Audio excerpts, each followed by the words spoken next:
Leadermorphosis, the podcast exploring the emerging world of self-organizing teams and progressive organizations. So, Aaron, first of all, congratulations on the publication of Brave New Work. Thank you. I've already had the chance to read it, and I thought it was great. What is your kind of greatest hope with the book? What do you want people to think, feel, and do as a result of it? And what is the kind of core concept of the book for those who aren't familiar? Well, the core concept, I'll start there, is really just that the way we work is fairly broken for both us as individuals and us collectively. That bureaucracy has become something that's a little bit out of control and really, quite dehumanizing and quite immobilizing. And that it doesn't have to be that way, that there are many organizations all around the world that are doing things differently, that have kind of flipped the table over and started with a blank sheet of paper and created or modified some really incredible ways to work. And that we're sort of called to do that, as leaders, founders, managers, team members, we're called to change the way we work. So that's the core concept of it. And it gets into obviously the nitty gritty and the how-to quite a bit. And my hope for it, what's interesting about the book is, there's very little in it really that's completely original. A lot of it was learned from these other organizations, from other thinkers, from, trial and error, et cetera. The challenge is not that the right things haven't been said, it's that they haven't been heard. And so my hope was to sort of package something that was, a pill that would go down easy, but also do some real deep change while it does, and to create kind of a packaging of these ideas that would motivate and accelerate this pattern of change. Because right now it's, less than 1% of organizations think and work in new ways, the way we would define it. And I think that we need to get to a tipping point. We need to see 10 or 20% of organizations thinking and acting this way in order for culture to really change. And so to me, this was like, can I accelerate that? Can I put some oomph behind that? Yeah. What do you think is stopping organizations then? Because as you say, a lot of this stuff isn't new or groundbreaking, but why is there such a big gap between the theory and practice, do you think?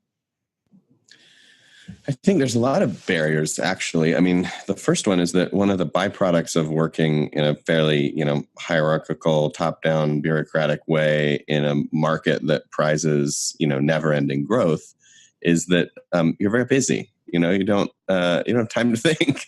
And so most people are going from meeting to meeting, from email to email, from project to project, with very little time for reflection. And so even if we did have an intuitive sense that something was wrong, there's no time to fix it. So I think that's one thing that helps us kind of keep our heads down. It's just, we're just pushing through to the next thing. Another part of this, of course, is that there's a big ego component to this. And as leaders and founders and managers who a lot of their identity is wrapped up in being the hero or being the micromanager or being the detail-oriented one or being the one that kind of sees the big picture, that is controlling the marionette, if you will. I think that becomes a part of our identity. And it's really, that's not a pleasant thing to part with unless we really have a chance to think deeply about it and do some of that personal work to identify, I'm not giving up control. I'm trading it for a different kind of control. I'm not giving up who I am. I'm actually, deepening who I am and how I can really contribute in the actual work, not in the theater of work. So I think that those things are creating resistance. And then the fact that it's so fringe, I think also matters. People routinely ask me, who else that looks exactly like me in my category, in my country is doing this?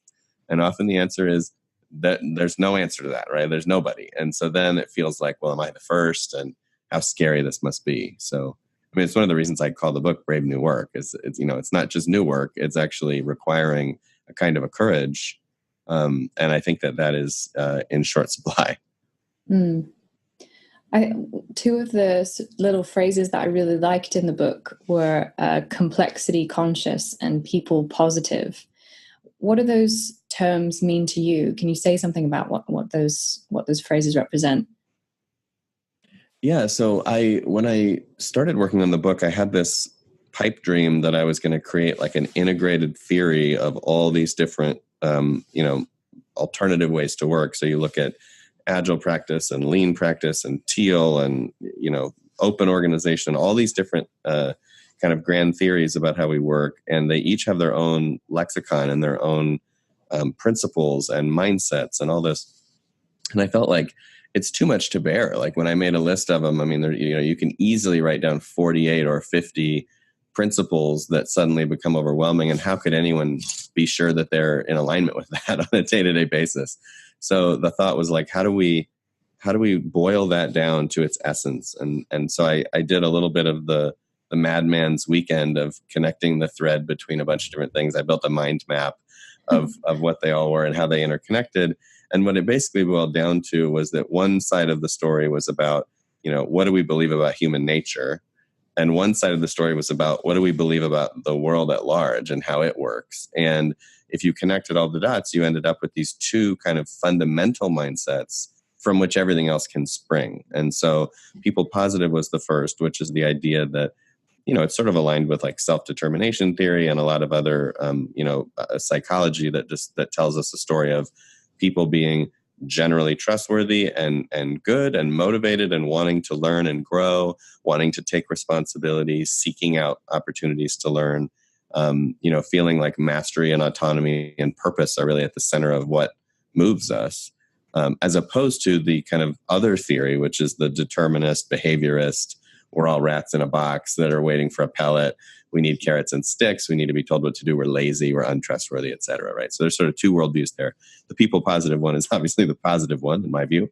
And it also acknowledges that people are chameleons. So if you put someone for whom that is their nature in an environment that rewards individual performance and privacy and secrecy and politicking and, planning and doing everything by the book and risk avoidance, in 30 years, they will look like someone whose true nature is different than it actually is. They will appear to be, not getting it and not being of this world and of this way of work.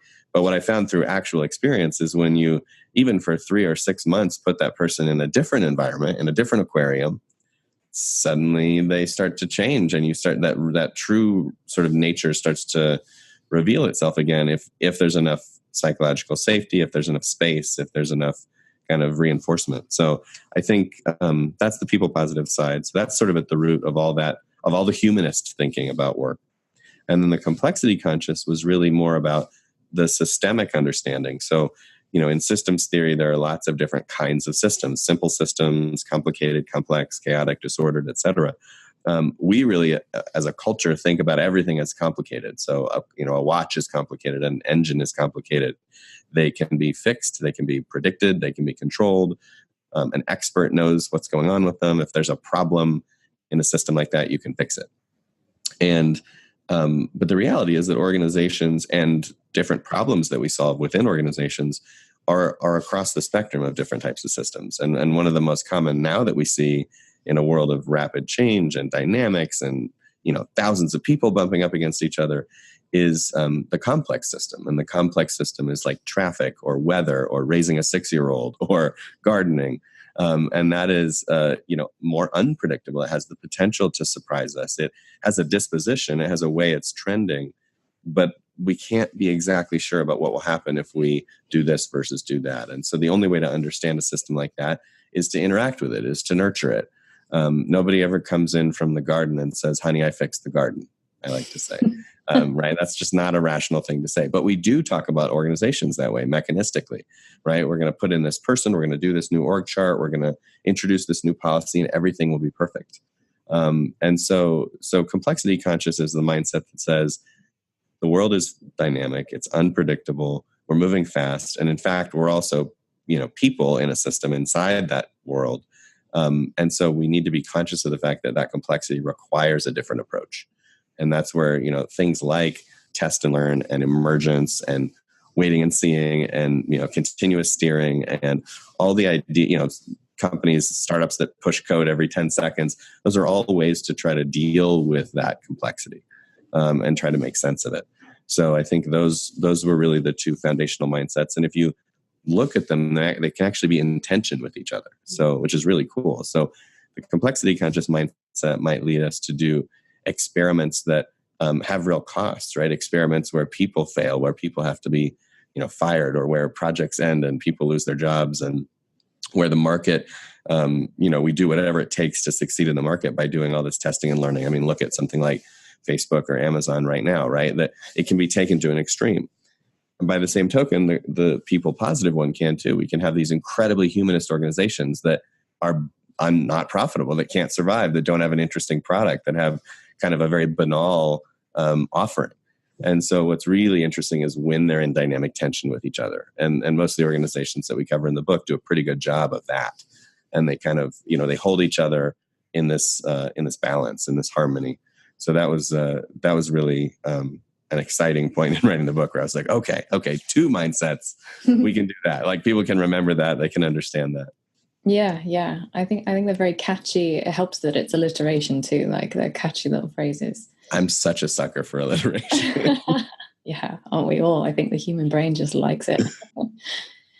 I think the first time I came across your work and the Ready in general was reading about the OS canvas. And that was when I first heard about this kind of model of organizations and their operating system. And I think a lot of people I talk to in this field are familiar now with that terminology. I think it's a really helpful way of looking at it.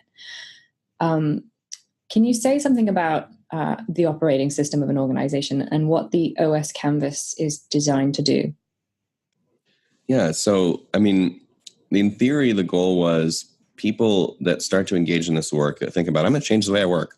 How overwhelming is that, right? So you sort of are like, well, where do I start and where do I end? And where are the edges of the space? And so what I wanted to do was create a thinking tool to help people focus a little bit and understand both where they could start, but also what are the connections between places that they might play. Because the reality is, it is a complex system. And so if you pull on this, you're going to accidentally tug on that. At the same time, I wanted to acknowledge that there's not going to be any perfect framework. There's not going to be any kind of, clean lines around this stuff. So it was a little bit of a challenging project. But what we ended up doing is just going and looking at and talking to all these organizations that do work differently, that have sort of given up on bureaucracy and tried alternative approaches, and just ask them what's different about them and how they work. And when they tell us the answers, the practices, the principles, the policies, et cetera, we just pinned them to the wall, both virtually and physically. And as they began to coalesce around different groups, we realized that those were kind of spaces to play. So, for example, if you talk to almost anyone in our field, they'll talk about autonomy or distributed authority or empowerment or agency, or they'll have a word for it. They'll have an idea of, like, how do you give teams at the edge more power? How do you share power? And so that becomes the authority space, right? And it's not to say that there's a right answer or a wrong answer in the frame. The OS canvas is just a box that stares at you and says, what do you believe? What do you do? And so when it comes to authority, what do you believe? What do you do? And is it serving you? And then what else does that connect to? If you have a certain practice about authority or an opinion about how we make decisions, how does that influence the way you share information? How does that influence the way you structure teams? How does that influence the way you think about mastery and growth? So the goal of the canvas was basically identify these spaces. And we now, at least for the edition that we created for the book, we have 12 spaces, which I think is plenty. It could be 50, right? So it's just like, these are good places to start. These are big buckets. And they're, presented in such a way where we can kind of see, okay, these are all the spaces where I have to check in with myself and my team and make decisions. And these are all the places where I have to think about, how do they relate to each other? How do they reinforce each other?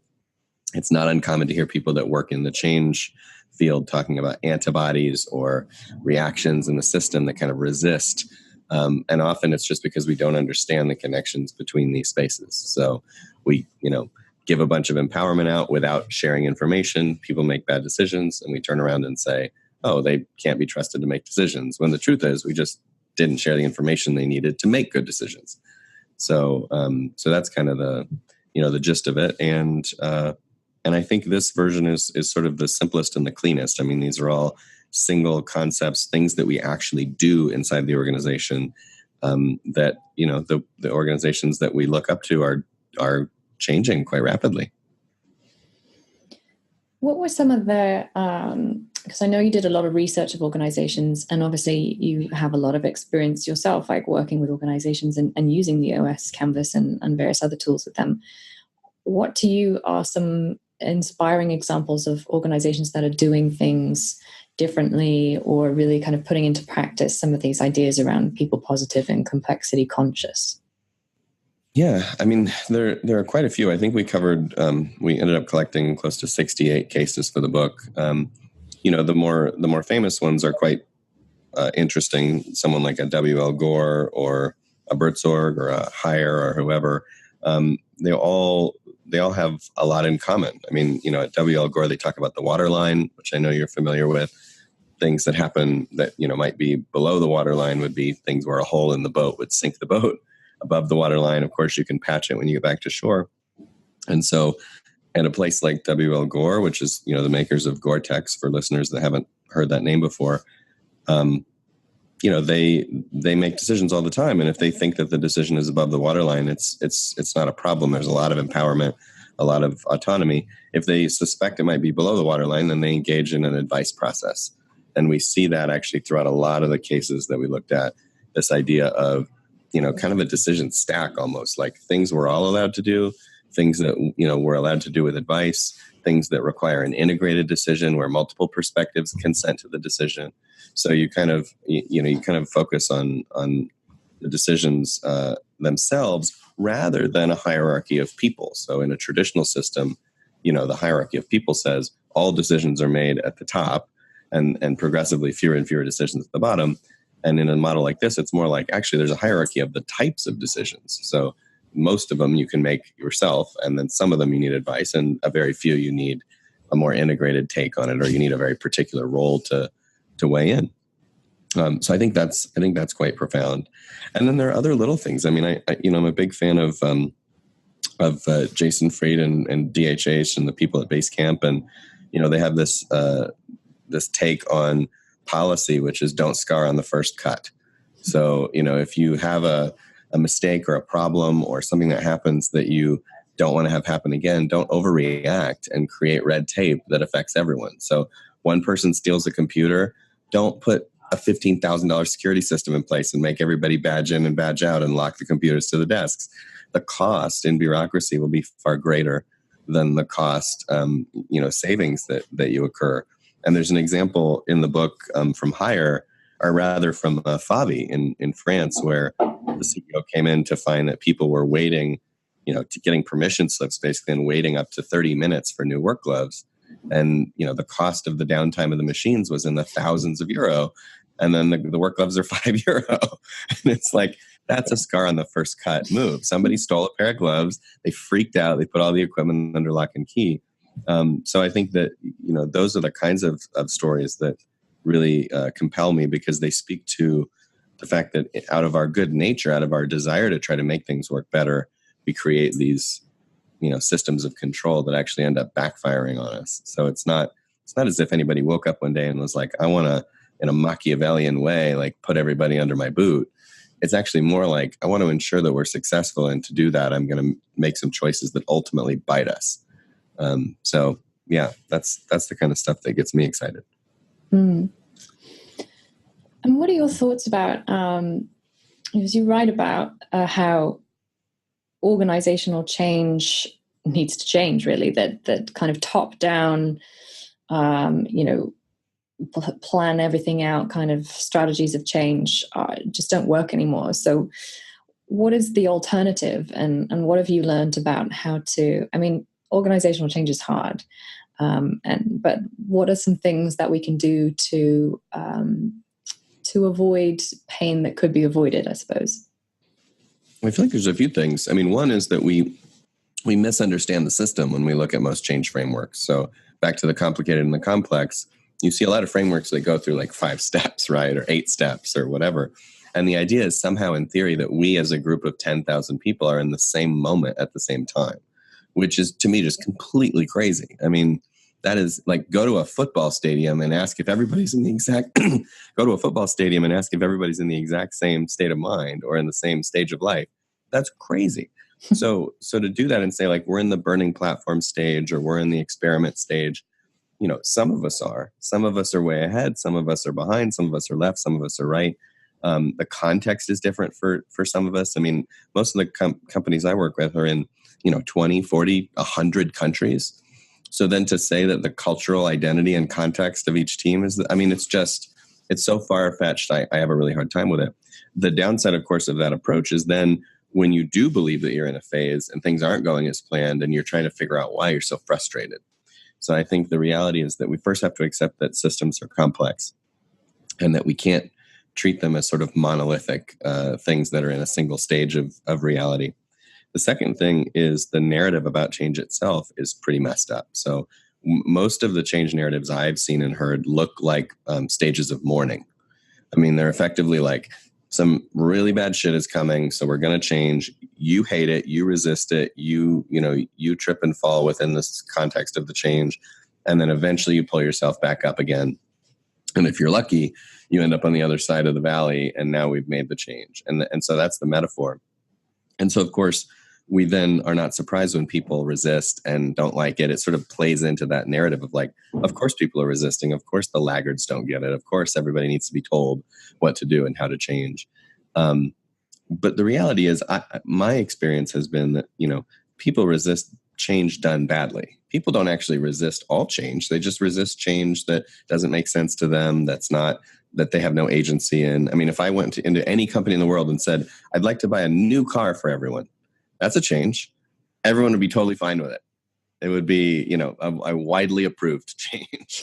So it's not change itself that's the problem. It's the way it's being done and the way it's being characterized. And when people don't have agency in change, then it's happening to them rather than through them. And I think that's really at the essence of what's wrong. So we tend to go in with the perspective of we want to create continuous change so that we're not doing this once every 4 years org chart stuff that tries to treat it monolithically. It's happening everywhere, right? It's distributed. And we want to create participatory change. So people are actually driving their own adaptation, their own needs are being met, their own sensing of what's going on in at the edge and in the work and in their customers is being reacted to. And so what we look at is how do we just ask the question that starts a pattern where everybody's changing in the right direction. And the question that we've come to is what's stopping you from doing the best work of your life? So if we just can ask that question at every team, whether it's the top of the house or the edge, the answers will tell us where to go. And so then we just follow the curiosity, we follow the tension, and we invite teams to start to address that stuff. And what's so surprising is they've so rarely been even consulted, much less invited to drive, that when they have small wins of little changes that can make their lives better and their work better, people get quite animated and quite optimistic about what's possible. And suddenly the change narrative is not one of a valley, but it's actually one of like, we can just walk, like we can walk to the better place together. So that, to me, that's like some of what's broken. Obviously, there's a lot of nuance there that you've seen in your own work, but those are the things that are most broken, I think, about our thinking on change. Mm. I know you've heard me talk about this before in the Ready community in various places, but I have this interest in human skills and how we relate to each other and mindset, and how do all of these things need to shift, and what do we need to learn and unlearn in order for these new kind of principles and practices to really take hold. What are your thoughts on that? I mean, it's an age-old debate in our world, and it certainly comes up at the Ready from time to time, which is, do you work on changing the individual or changing the system? And in my view, first of all, they're really hard to pull apart. They both happen all the time. And secondly, there are some challenges, I think, with focusing just on the individual, both in scale and in nature. So the challenge in scale, of course, is that, it's very difficult to coach 300,000 people. So, that's quite an ambitious undertaking to say that we're going to, actively intervene and change the mindsets of 300,000 people in a one-to-one basis. So that's hard. On top of that, there's been some arguments put forth that I think carry some weight, which is that might be colonialism. right? Like it might actually be dangerous for us to say, we know better what your mindset should be. So we're going to come in and we're going to actually change your mindset. We're going to change the way you think and what you value and how you show up. And obviously, good coaches don't do that. They participate in a dance, but like everything in the world of consulting and change and advice, things get weaponized.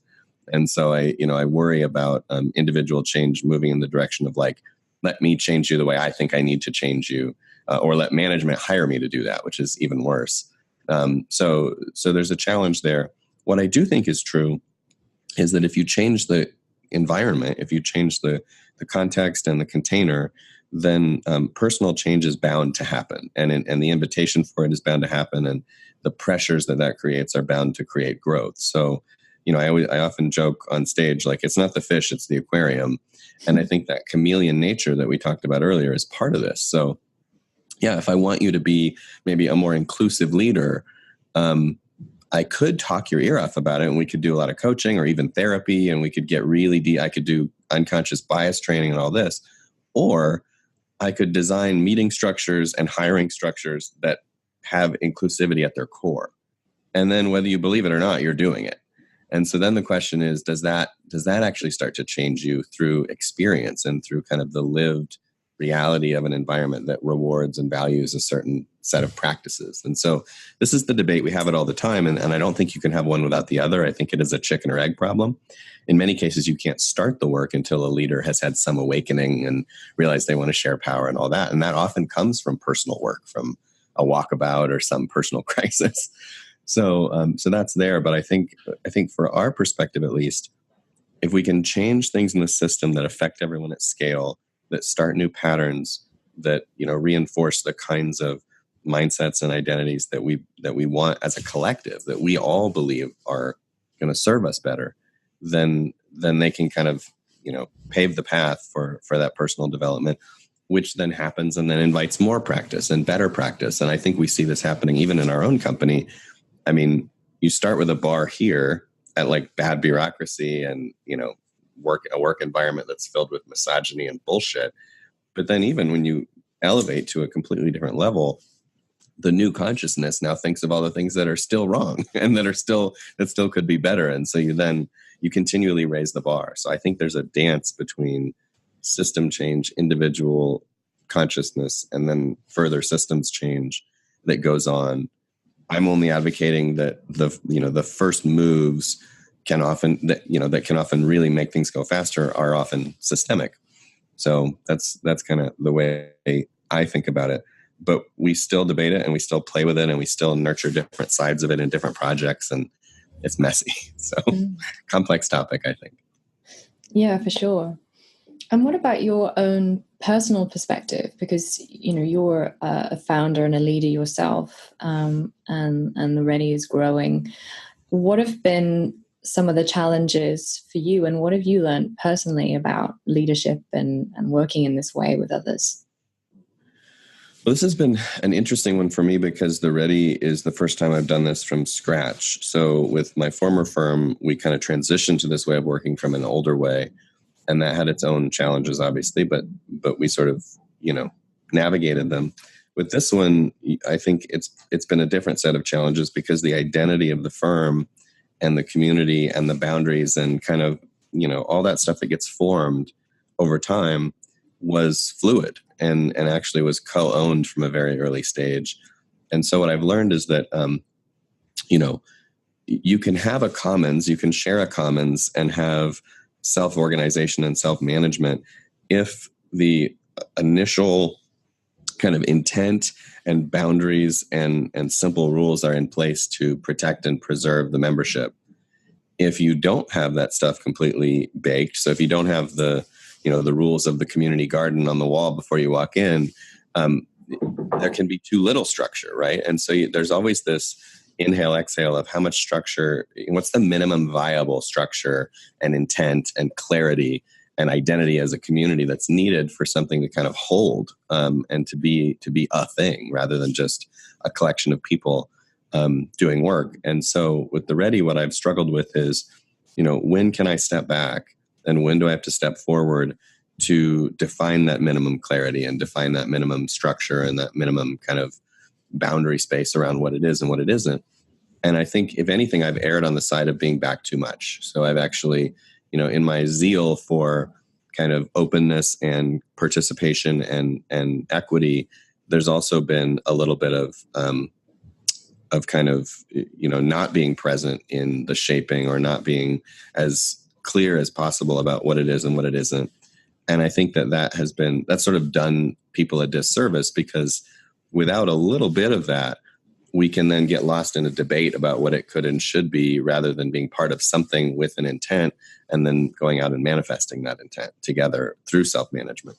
So that's one thing I've struggled with, is sort of like when to be heavy-handed and when not to, and what is the work of a founder or a creator in doing the initial conditions for success in a self-managing system versus the steady state that comes later. And I think I have misread that in the past. So I've sort of been like, oh, we're there, but we're not quite there. And, oh, now we're there. Well, we're not quite there in this other area. And so I think I keep waiting for the moment when I can say, like, I'm done. I don't have to be the leader anymore, and now it'll just work. But the reality is that does take some time and some care and some nurturing. So that's been fun. And then I think just in general, this idea of leadership, I mean, understanding in what context is someone a leader, and what does it mean to have leaderships in the system that are emerging all the time. I think that there's still a lot of bias and sort of narratives that we tell ourselves about leadership being a permanent state. And so everybody's like, is this person a leader? Is this person a leader? As opposed to saying, is this person a leader in this situation? Right. And what about in another situation they're not? And so we've started playing with ideas of, thinking about different skill domains, or, spaces of the work, or even badges, not as a framework to, constrain everybody, but more to just say, like, here's someone that you could go to on design. Here's someone that you could go to on coaching. Here's someone that you could go, because they have a practice and they have a mastery in that space. And so it creates leaderships, rather than this, like, well, this person's been here for 5 years, so they're the leader, so I'll ask them about everything. It's like, there are definitely people who are very senior, quote unquote, at the ready, that you should not ask about certain things. And then there are people that are very junior that you should definitely ask about others. So, and I just mean in their career, right? Senior and junior in their experience and in their journey. So I think that's a hard one to sort of break the habit of. Beyond that, it's really just about, you kind of get what you give. I mean, we have a remote culture, and we've learned a lot that, if you don't care for the garden, if everybody just goes back and cooks dishes with the vegetables, then it can, you lose something. And so there has to be investment.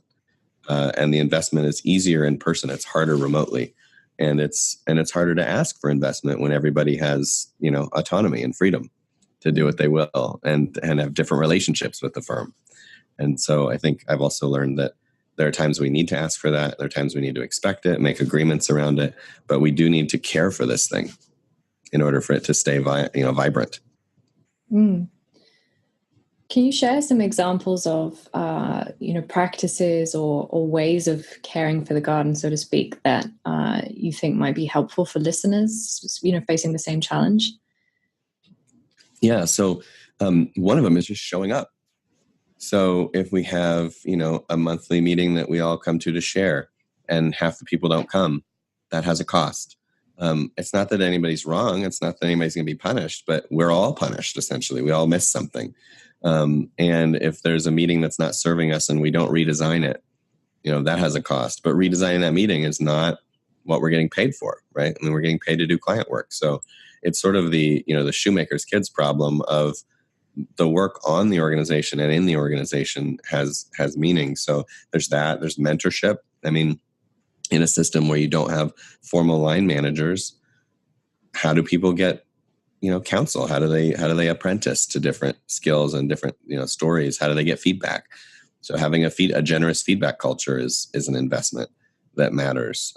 Creating products and services and productizing things is an investment. So we created these tension and practice cards, but this was the work of like half a dozen people over 2 years. I mean, it was incredible lift of effort to make it happen. Now everybody can leverage it. And so it's this great commons. But there are 100 products like that inside the Ready in different stages of development that if they're not fed, they don't go anywhere. And if you do an incredible workshop and you never share the agenda with your colleagues, if you never package it or share the lessons from the conference you went to, then we all miss out. And so I think we're always in this judgment space of, is what I'm doing worth sharing? Is that thing that is in need worth my investment? There's a little bit of a phenomenon that happens in self-managing cultures of waiting for someone else to get to it, right? Mm-hmm. Because if it isn't a role that we've defined, if it isn't an agreement we've made, but it's needed, if not me, then who? And instead, people are kind of like, oh, I'm sure someone will get to it. Or wouldn't it be nice if, we hear this a lot, wouldn't it be great if somebody created a thing that did this or did a case study on that? It would be great. It would be great. But just saying that doesn't make it happen. And because we don't have those traditional structures to force it to happen, there has to be a kind of a conscientiousness. So those are the kinds of things I'm thinking about. Mm. Just for the benefit of the listeners, can you say something about the tensions cards and what those are designed to do? Yeah, so I have them right here, actually. These are the minis. So these are, for those that happen to watch or see a clip of this or see a picture of this, these are the mini cards, and there's 78 cards that each contain a tension. So these are little things that this is a personal favorite of mine right here. Our meetings are theater. Mm-hmm. So these are the most common tensions that we've seen and heard in organizations around the world. And there are 78 of them. So it's about the same thickness as a tarot deck. Not that it's going to predict your future or anything, but it has that feeling in your hand. And then there is another deck of practice cards, which are things that we can do differently. So, the one that we featured today online was stop hiring for culture fit and start hiring for what's missing from the culture, which is actually something that Adam Grant talks a lot about. And so the idea with the cards was people struggle for both the safety and just the awareness of how to name everything that's going on. And then they also struggle to invent what could be next when they've been inside a traditional system for so long. So you say, what are your tensions? They're like, I'm not really sure how to put my finger on it, maybe because I haven't thought about it that long. Or maybe I don't want to say it, right? I want to say that gender diversity is not valued. But if I say that out loud and it's my idea, maybe I'll be punished for that, or there'll be some consequence. So what the cards do is if we put the tension cards in front of a team at any level, the cards say it for you. So all you have to do is say, is this true? And it's already there. We have to confront it. So that's been helpful in giving permission and giving language to what's going on.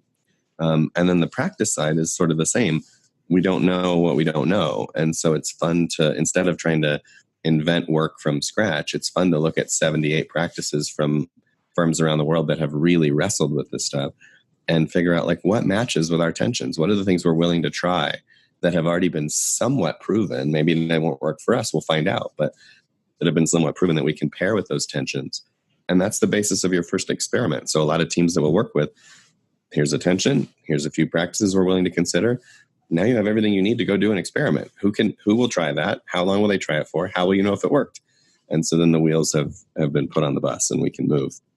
So the cards were one way to get at that. And we have, a bunch of other things that we've tried and developed that scratch those same itches. But the cards are great because they're so portable and anyone can use them. And they sort of give you enough structure as a team to find your own way. So I'm excited about that. And we've been giving them out. And then the large format ones will be selling soon, which will be our first for sale physical product. Yeah. Yeah, I really like the tension cards because I find that people in organizations also sometimes have this it's on the tip of their tongue. There's something that isn't quite right. And there's and it's not until you see the tension card where you're like, oh, that's what it is. That's what it is. Yeah. Something about the reason our meetings feel so shitty, or it's something about the dynamic that I couldn't name until I've seen it written down now. It's also cool to see multiple people pick cards that are very similar, but with different language. It shows our diversity of thought and perspective. So 5 different people pick something about meetings being bad, but slightly different takes on it from the deck. And now we can see that we actually we are on the same page, even though maybe we wouldn't have talked about it that way before. Or sometimes if we have a large enough group of like, a top 40 leader group or something, we'll have 3 different subsets of that group, each with their own deck, do the work and then compare. And the comparison can be so interesting because you're like, whoa, they're seeing the company completely differently than we are. And what does that tell us about exactly my point about change management, right? So we were going to, like, my least favorite thing in the world is we do the analysis and the diagnosis of the company through some big assessment over 3 months. And then we say, the 5 biggest challenges are lack of trust and lack of this and lack of that, because those were the average winners. But I love the old joke, like Jeff Bezos walks into a bar and the average, income is $100 million a year. But that's not true, right? That's not what's really going on in the wild. So when we choose these average tensions, these average outcomes as our goals for change, we're just whittling off all the rich complexity that's going on. Whereas the cards will show us, this set of leaders thinks it's this set of leaders thinks it's that. It's not a competition. They're both right. And so then how do we deal with that? How do we address the system in its richness, which I think is fun. And the cards just show that for people in a way that maybe when I'm talking about it just sounds like heady theory bullshit. But then when they just see it, they're like, oh, wow, we're living in 2 different worlds. Yeah, totally.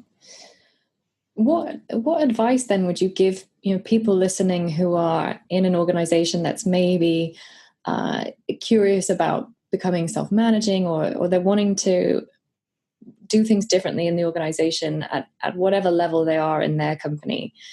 What advice would you give them in terms of starting points, and what sort of pitfalls could they avoid as well? There's no way to avoid all the pitfalls, but most of them, I think a few things. So one is, don't think about it as binary. So there's a habit in this industry to think about it like you're either teal or you're not, you're doing holacracy or you're not, you're in or you're out. We're going to flip it. Don't do that.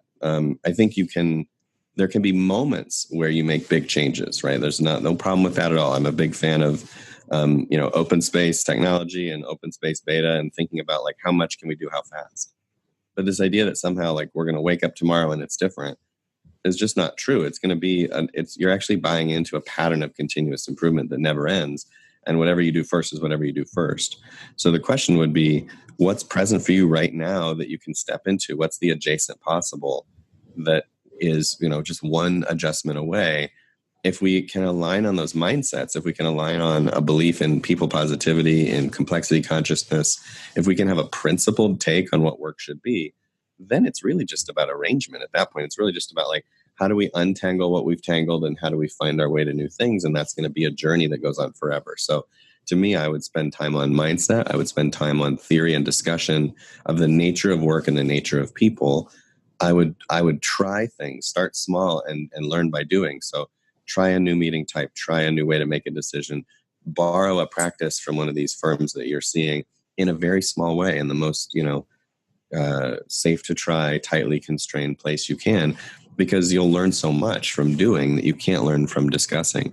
And then when you find things that serve you, of course, scale them, bring them to life. And so I think it is about sort of, I always often joke like start by starting, which is just do something. Start that looping process of going from tension to practice to experiment to learning to what's next. And then, and then look for what's next after that and keep following the thread.